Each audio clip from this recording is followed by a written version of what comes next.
guys, welcome back to the podcast. Of course, this is Byron Lazine, and I am joined today by somebody who has a ridiculous podcast. If you haven't checked it out, you will after this one.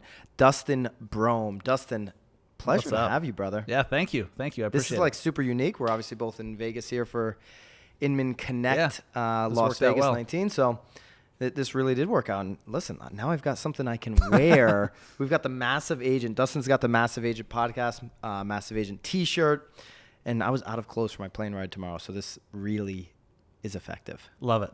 Awesome, brother. And it's comfortable. For everybody that in my small audience that doesn't know who you are, why don't you start with kind of telling them your story and how you got into real estate? Sure. Yeah. I'll just assume no one knows me, but that's cool. You know, it's a very large industry. My name is Dustin Brohm. I've been a real estate agent in Salt Lake City for almost 9 years now. And about halfway into my career, dude, the first half of my career, I was just struggling. Selling very few homes. The first 2 years I was with a team that was taking 50%, and it wasn't a true team like you'd get today. Like they didn't provide a whole lot. You know, I got there's actually like two teams. There's teams that take 50%, and then there's teams that give 50% because they're giving you so much. Correct. Yeah, right? and it was a little scrappy thing. They're like, hey, let's put this team together. Like, I don't fault them for it, but they didn't have a whole lot to give. Mm-hmm. And I was doing all the wrong shit, like stuff that wasn't in line with my personality, like cold calling, door knocking. Not to say there's not some benefit to doing that, but I hated every minute of it. And so I sucked at it. And, you know, if you're doing something you don't like, you're never going to do it long enough to win. You're going to give up at some point. And so I was just starving. And so naturally, I was like, I went to Google and just started looking for, you know, how to get real estate leads. And I found a blog from Easy Agent Pro, the website company, and they were talking about blogging and how you can have a website and put out content and start attracting people to you. And that whole concept was just like, so I don't have to like chase people down in the produce section of the grocery store with my freaking name tag on. Yeah, well, that's bad news right there. It was, and my mentor did it, but that works for him. And so I bought into that, and it was a huge risk. And at the time, like I think I put like it was like $600 to get started at the time. You ever read the book They Ask You Answer? No, I've never heard of that. This is a book. You're already beyond that stage, but it's right up what you're talking about in terms of producing this type of blog content where people are going to seek you out because you educated them through the content. But go ahead. I'm sorry to cut you off. What's it called again? They Ask You Answer. That's a great book for anybody that's thinking about starting. I haven't heard that. Because the blog content to me is the same thing as podcast or YouTube show. Or it's all the same thing. Exactly. And I think you need to be all places. But go on. Yes. And blogging was my first entry into content marketing, into attraction marketing. And I just started writing some articles, and like I always hated English class. You know, it was the worst. I thought it was the most worthless class.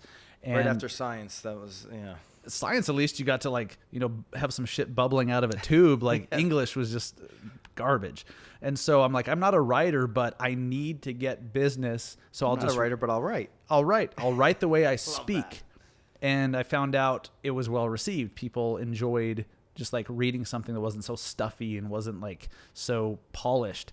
And about 3 months in, I got my first client from it, who found me through Google, and it validated everything. And from that point on, I was like, I can just focus on putting content out there and attracting people to me as long as I have something valuable for them that entertains them or is educational or whatever, because value means something different to everybody. I just have to put it out there and keep doing it consistently forever. And then that forever. And it's going to be forever. Right. Like it has to be as long as you're in business.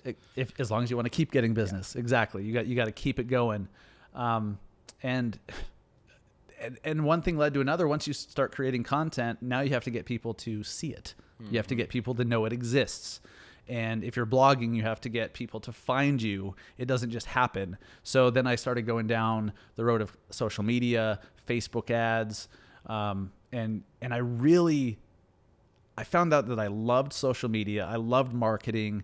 I became good at it. I became really good at like crafting messages and figuring out like how to get somebody's attention with what they actually give a shit about, not what you want them to give a shit about. And then that led to other mediums, podcasting and a few other things. And I just started sharing what I had just done with other agents, because I knew that I wasn't the only one in that boat who was, 'cause this is a tough business. Yeah. It really is. And so I just started sharing it and started building somewhat of an audience of other agents that wanted to know more. And so, that led to the Massive Agent podcast. And I just found that to be the most effective way. Great name, by the way. Thank you. The name. It's so crazy because I was walking the dog New Year's Day, and I was like, I'm going to go home and record my first podcast episode. And I didn't have a clue what I was going to call it. And the term mega agent came to mind. I'm like, what's bigger? Massive agent. And it sounded so stupid when I said it, but I'm like, that's it. Massive Agent podcast. I just ran with it. So let's talk about the podcast a little bit. Were you somebody growing up like I was that just like only listened to sports talk radio as opposed to like music, or did you not really listen to talk shows and you just kind of stumbled into podcasts? I'm just curious on how you landed into podcasting. Yeah, I kind of stumbled into it. Yeah. I mean, when I was growing up, I didn't really listen to talk radio or sports talk radio or anything like that. It was more music and stuff. I don't know. I think it started with Snapchat. Snapchat's when I really started putting myself out there visually. Really? Yeah. It all started with Snapchat for me. It's crazy. No kidding. Gary Vee inspired it, and I started on Snapchat. On Snapchat. Are you still using Snapchat a lot? No, I use Instagram stories now. Yeah, I know. I've got maybe, I don't know, 100 people viewing my snaps or something like that. It's very low, but it's once a week or something. I'm just not using it. They all seem to be like old friends and stuff like that. But. Yeah, I mean, Snapchat, it was practice for me. And it got me comfortable in front of a camera. It got me comfortable just like being myself and not worrying about losing my train of thought or whatever. These platforms are, somebody said this, probably was Gary Vee, where it's like, okay, don't get like all caught up in this platform going away or not people using it, because it literally did give you the training for IG stories, for Instagram. Yeah. I used to do live streaming on this thing called Meerkat. I remember Meerkat. Do you remember Meerkat? Yeah. It was before Periscope, right? It was around the same time as I don't know which one came first. I don't want to be wrong there, but it was right around the same time as Periscope. Yeah. And it was basically its own platform, and then Periscope got bought by Twitter, and you could see that obviously Meerkat's days were numbered. And then once Facebook Live, obviously that kind of just crushed the whole Periscope thing too.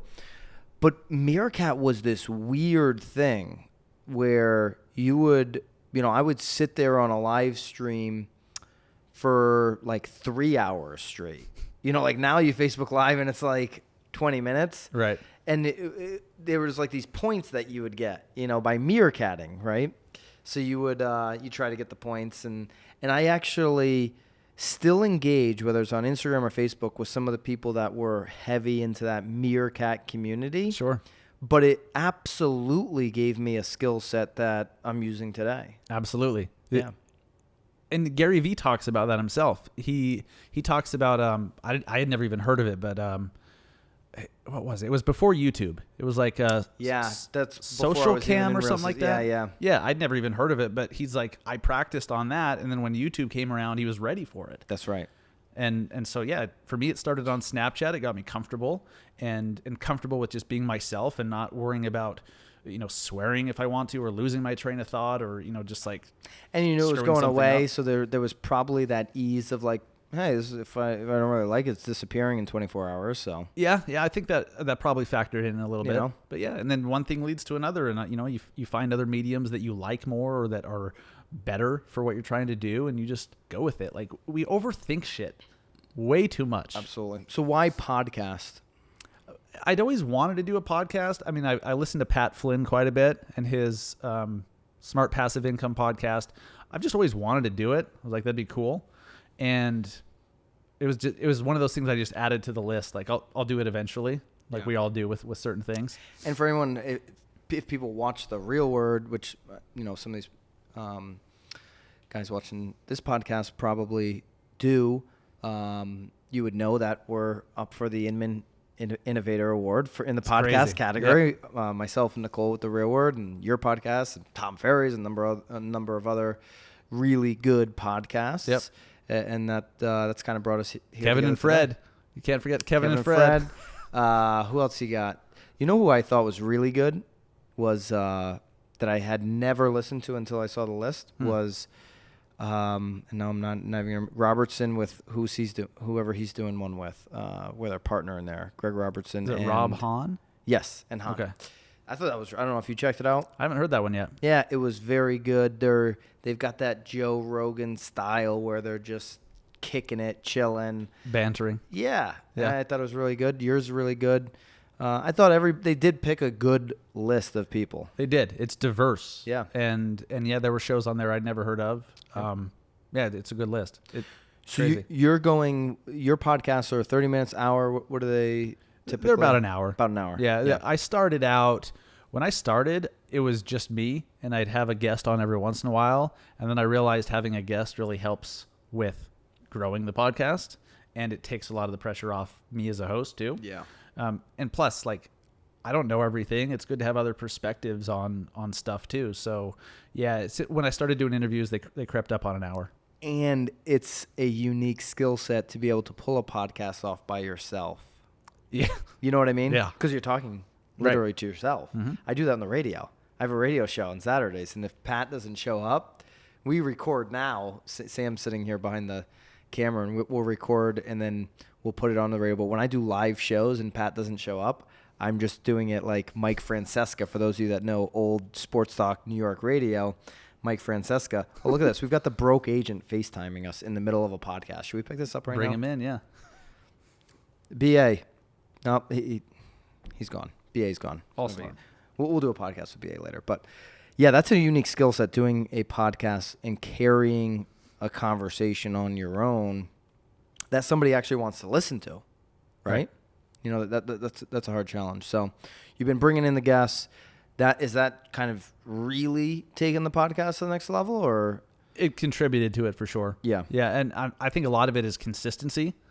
You know, you spoke an hour or so ago, and that was one thing you talked about, is just committing. Yeah. Consistency is so big. If you're going to do a show every Thursday morning, do it every Thursday morning. That's right, man. No matter what, because the audience gets used to it. They look for it. And if all of a sudden it's not there, they're like, what the hell? A lot of people if you're watching this on YouTube, or if you're listening to it, a lot of people don't realize that I had a YouTube channel before this one with over 1,000 subscribers. I had over 300 videos on that channel. And it was back then, it was all about the consistency. It still is today, right? Mm-hmm. That channel's not here. I'm building everything all back up. But I will build it back up based off of that one thing. I'm going to show up every single week. I'm going to produce content, and I'm going to put it out there. Yeah. And I'm not going to miss a week, right? And that is how you start to build a momentum where you can actually have an audience that's going to engage, that's going to ask questions, that you can go into their content and engage with them. Right. You know, it really does become a community, and it gives you a podcast, the pillar piece of content, gives you all that content for IG stories, everything else. All my content basically comes out of what we're doing right here. Yeah. Yeah. There's something magical about consistency with whatever it is you're doing. And I don't know if it's so much for the audience, but for us as the creator of the show, it's just, there's something about it that just works over time. Like, you just give it enough time for people to discover, and then someone's really going to love it. You're going to find someone who really loves it, and they're going to share it with someone in their office. That's right. And the more time goes by, the more consistent, the more that happens, and it just grows. So you're doing the podcast. You're still doing sales, mm-hmm. right? Yep. Team or individual? Individual sales. Yep. You are coaching agents, mm-hmm. right? You said you had over 50 coaching clients, right? Yeah. Over 100 or 50 or 100, whatever it was. 55 in a group clients. setting. Yeah. That's insane. What else are you doing that we've left out here? I do content just constantly. I I love the fact that I can help other agents get out of a bad place that I had to get out of and make a living doing it. Yep. I love that. And I still sell homes, but it's not like there. You know how it is when you help another agent to really turn a corner in their business. Even if you had just a very small little bit to do with it, you just maybe inspired them, or the way you said something and they tell you about it, like that, it's so amazing. Listen, there's nothing better than getting a text from, a team member that says, hey, put that deal under contract, baby. Yeah. A couple fire emojis back. Let's roll. Exactly. Yeah. That is a very gratifying feeling. So, all right. So you're in the weeds in real estate in a lot of different ways and venues. Let's switch gears here a little bit and talk about what you are seeing in our industry. The hot buzz topics are, what Zillow's doing and the changes that they're making. Yes. Certainly, we're sitting here in July of 2019. They've made a ton of changes over the last 12 to 18 months. I just met, do you know who I met in the green room, by the way? The CEO for Op City. Really? Yeah. What a great dude. And they're in Austin, right? I think they're in Austin. Yeah. Crazy. So, Op City's been, I guess you could call them, they haven't gotten any of the hatred from agents. I mean, Zillow's copying Op City now, basically, by the way, if people haven't figured that out. So they're, in my opinion, a disruptor, if that's what you want to call them, on this lead flow. Huge news as we woke up today with Amazon partnering with Realogy. On a macro, how do you see the disruption in our industry, and how does it make you feel as somebody still in sales? It doesn't worry me. I like it because I like the business of it all. Like, and I'm not a big business guy, but like it's interesting to see the moves being made and how one thing can lead to another, and how you can kind of see what someone's intentions are by the moves they make. These companies are doing exactly what they should be, especially the public ones, because they literally have a legal obligation to their shareholders, right, like Zillow. So I respect them. May not like it, but what else are they going to do? I see a lot more happening. I was kind of surprised this morning that this was Amazon's first entrance into the real estate game. I thought they'd just go for it and buy a brokerage. I thought they'd buy Redfin and then say, hey, we'll just sell your house for free. And then they'd make their money on all the other stuff, or on the mortgage and on the insurance, because they could. We'll sell your house for free. Yeah. So, and that could happen. That could play out in a bunch of different ways. It's a bomb right there. Yeah. It would be like. Imagine if that happened with Inman going on. Like, people would be like, they would leave the conference. There'd be suicide watch. Yeah. And we're sitting here on the 36th floor. Like, there are some tall buildings in this town. Yes. But like, that could happen. So, and let's just plan on that happening. Like, something like that could happen. So what do you do as an agent to insulate yourself or to still stay valuable? Well, you can't just be like everybody else. You can't just be in a cubicle doing CMAs, going on a listing presentation, offering to put a frickin' sign in the yard and doing the same old shit. Like, you have to, I think the only way to really protect yourself as an individual from Amazon buying Zillow and selling homes for free. And by the way, everyone would use them because everyone trusts Amazon. It was interesting because I was actually talking to Ben, the CEO of Op City, in the green room. And he's like, obviously, I don't know much about, and no, none of us do. The news came out today, this morning, on Amazon. But, he was kind of, and I don't want to misquote him here, but he was like, people go to certain places to search for real estate, right? So and we already know that people don't search for agents, and this is really his main point. They don't search for agents. They search for product, home, right? So he's like, Amazon, it appears as they're pitching, we've got the agent for you, not the product for you, the house, right? To your point, we sell the house on Amazon. And so I said, yes, agree with you. And so far, it looks like Amazon isn't going to be promoting listings, which is what we know the consumer wants. They want to see the product. But to your point, everybody trusts Amazon, and everybody is already on Amazon.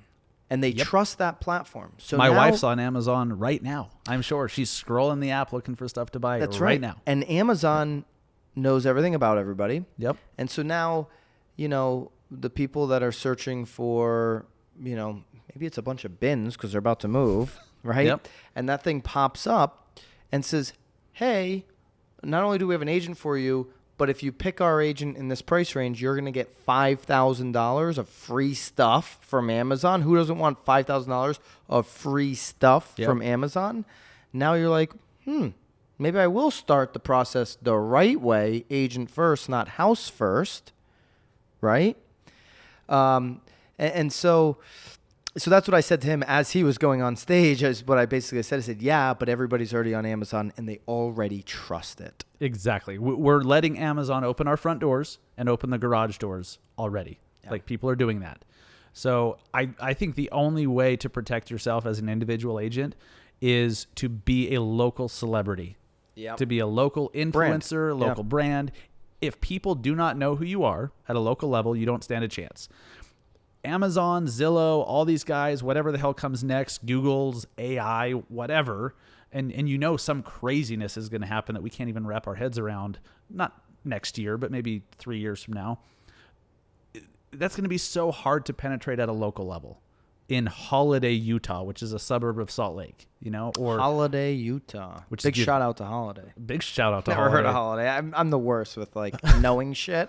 Well, it's an obscure suburb, if you're not familiar with Salt Lake, Yeah. But anyways, Billy Pipes is from that area. You know Bill Pipes? I don't, but He's I like him. He's the man, dude. You got to reach out to him. You should have him on your podcast. He would do it. Is he from Holiday? I don't know if he's from Holiday, but he's in that Salt Lake area. Is he? Yeah. Nice. I'm not exactly sure, but he's in Salt Lake. It's amazing how big our industry is. He's the biggest, besides Tom Ferry, the biggest speaker in the Tom Ferry organization. Really? Yeah. Yeah. Our industry is so big. See, here's another. This adds to the conversation. Our industry is so big. There's so many agents that are making a great living. There's so much business to go around. So even if Amazon jumps in and buys Redfin or buys Remax or whoever the hell, and just takes a huge chunk out of the market, it's not going to be 100%, of course. But if, let's say, they take a huge chunk out, there's still room for you if people know who you are.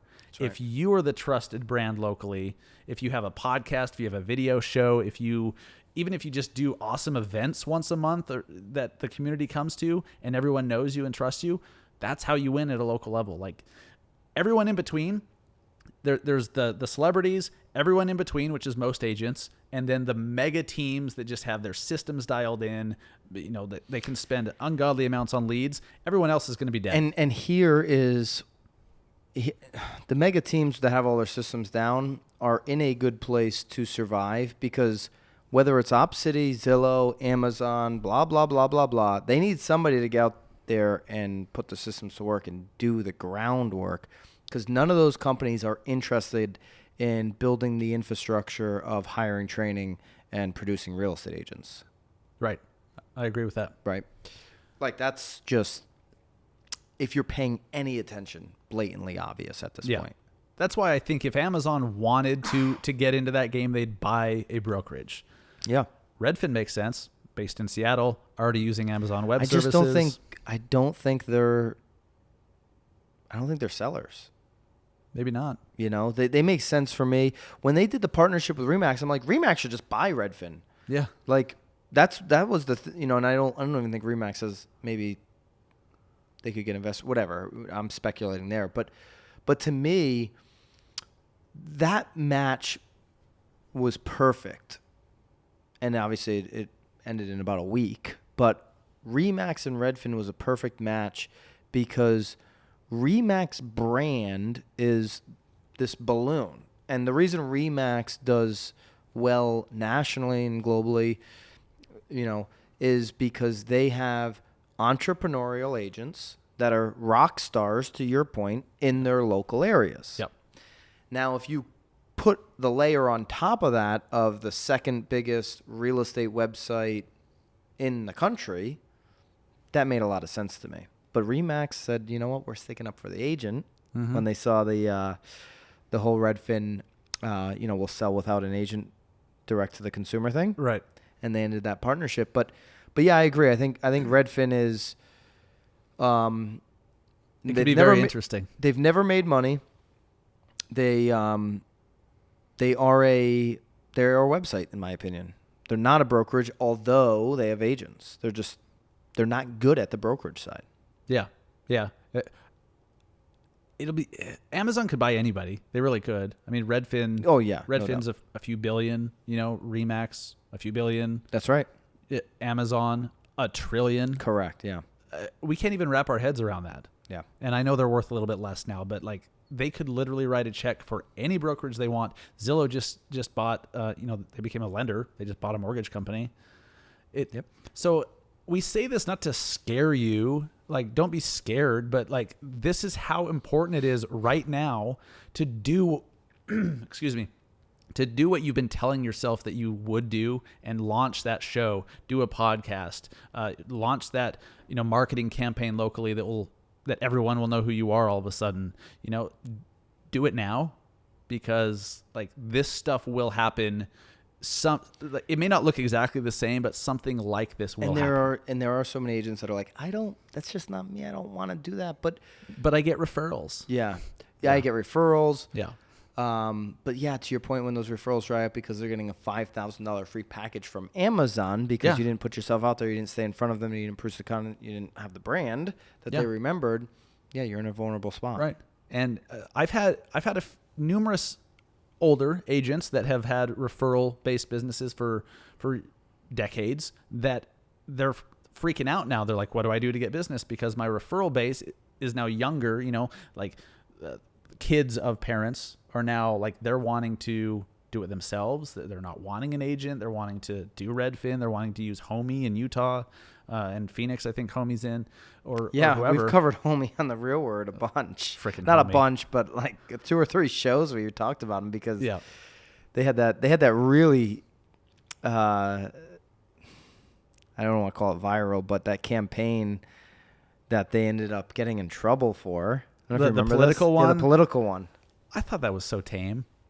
I know, but they're locally in Phoenix. They got in trouble for that. Oh, sure. I mean, they were violating ordinances. Yes, exactly. Which is important not to do. But yeah, they got the attention. They already won, and then got the forgiveness after. Yeah.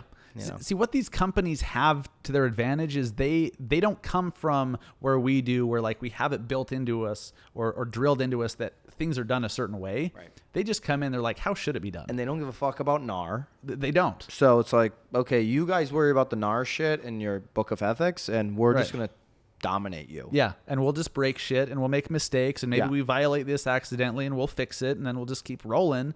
They just approach it with how should things be done. Yeah, they don't care. Yeah, and this is who we're up against. Dude, 100%. Man, I really like the way you're thinking about the industry because you're not complaining about it. It is what it is. You're not stopping it. I'm not stopping it. Right. We don't have the money to stop it. Right. So you're reacting in the best way that you can to it.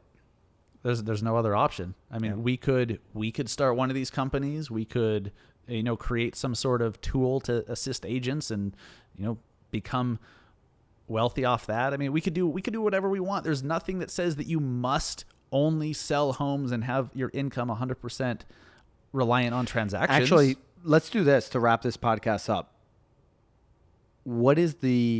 If somebody's a real estate agent and they know the transaction, what today, in your opinion, is the best offset number 2 business for them to create?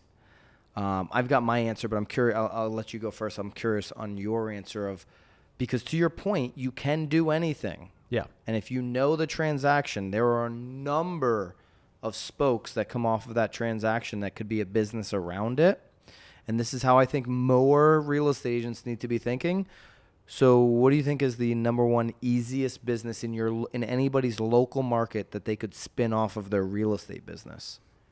Okay. So before you elaborated on that, I was going to have a different answer. And I know some people wouldn't like it.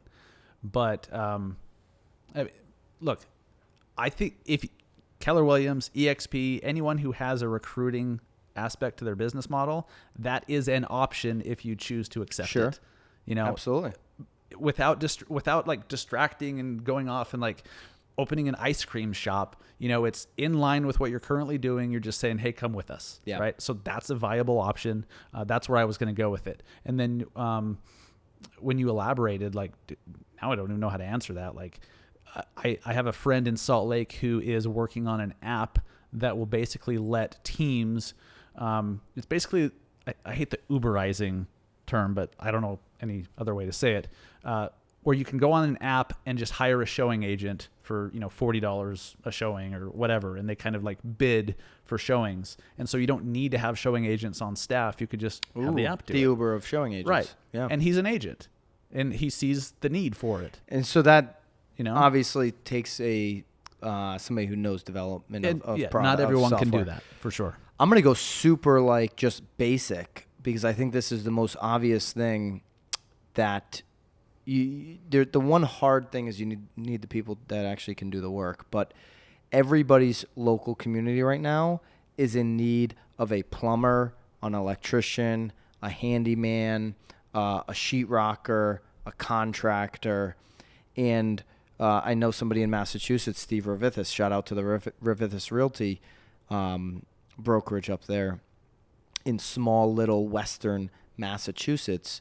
Went out and started a construction company. He's got like 70, I think now he's probably over 100 agents even. But when he started this, he had 70 agents. So he had a handyman. He said, hey, listen, you're a handyman, you're a construction guy, you're a contractor, whatever you want to call it.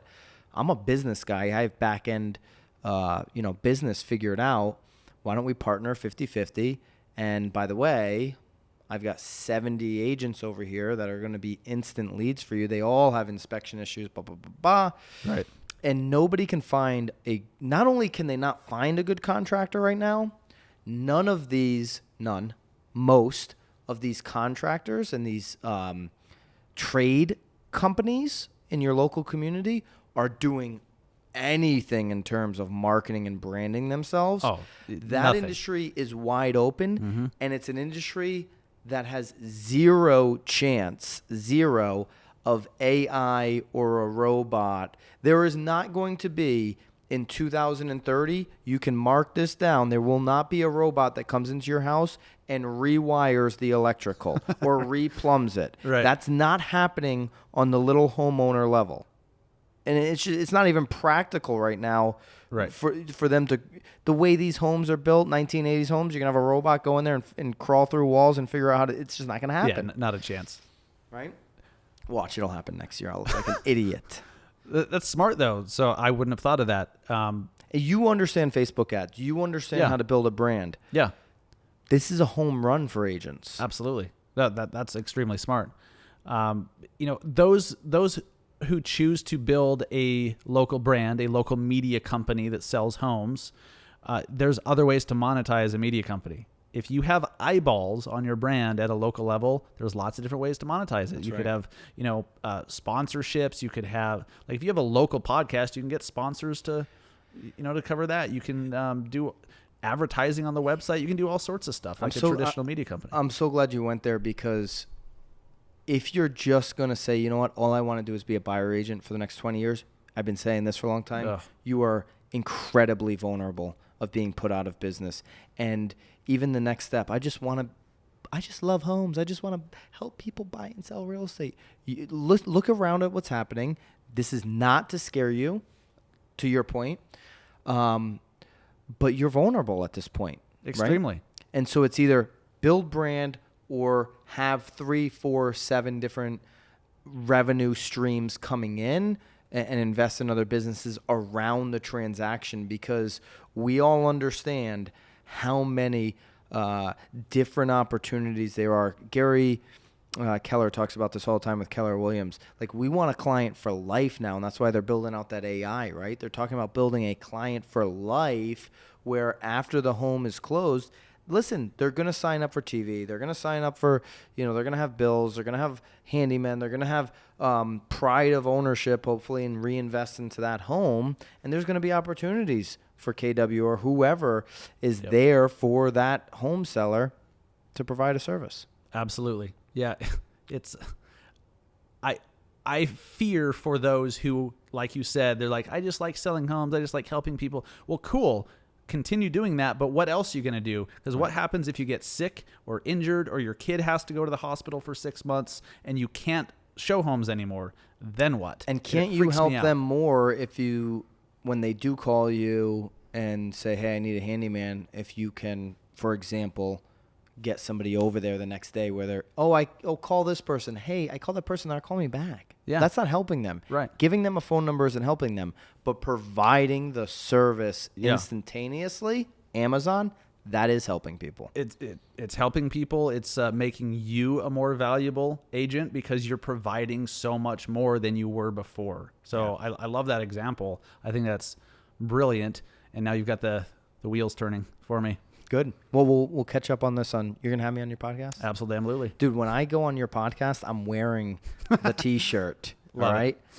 This is badass, dude. Really appreciate it. Absolutely. It's been fun. Thank you. If you're listening to this, go back to YouTube in the description. I'm going to link up your podcast. People should check it out. Awesome. It's really, really good. Thank you. And I've had a lot of fun, so I appreciate this, Me too. man. Thank you very much. Awesome. Hey guys, thanks for watching the video all the way to the end. I really appreciate all your engagement, all your comments, and if you like this content, if you want to see more, please, I've got 2 videos linked up here, or hit the subscribe button so that you never miss a video again.